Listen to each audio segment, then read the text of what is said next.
AP CM Jagan పాలనపై TDP అధినేత చంద్రబాబు నాయుడు మరోసారి విరుచుకుపడ్డారు. ట్విట్టర్ వేదికగా విమర్శలు గుప్పించారు. వైసీపీ ప్రభుత్వానికి కౌంట్ డౌన్ స్టార్ట్ అయిందని వార్నింగ్ ఇచ్చారు. రెక్కలు తెగిన ఫ్యాన్ను విసిరి పారేసేందుకు జనాలు సిద్ధంగా ఉన్నారని అన్నారు. జగన్ది విధ్వంసక పాలన అని మండిపడ్డారు. దమ్ముంటే తనతో బహిరంగ చర్చకు రావాలని సవాల్ విసిరారు. బాధుడు పాలనతో ప్రజల రక్తం పీల్చేసే విధ్వంస పోకడలతో రాష్ట్ర భవిష్యత్తును కూల్చేశారని, ఇప్పుడు ర్యాంప్ వాక్ చేసి అబద్ధాలు చెబితే ప్రజలు ఎలా నమ్ముతారని జగన్ రెడ్డిని ప్రశ్నించారు.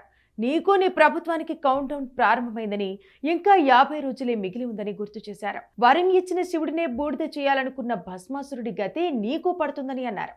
బూటకపు ప్రసంగాలు కాదు, అభివృద్ధిపై దమ్ముంటే తనతో బహిరంగ చర్చకు రావాలని సవాల్ విసిరారు. ప్లేస్ టైం నువ్వే చెప్పని, ఎక్కడికైనా వస్తా, దేని మీదైనా చర్చిస్తానని సవాల్ విసిరారు.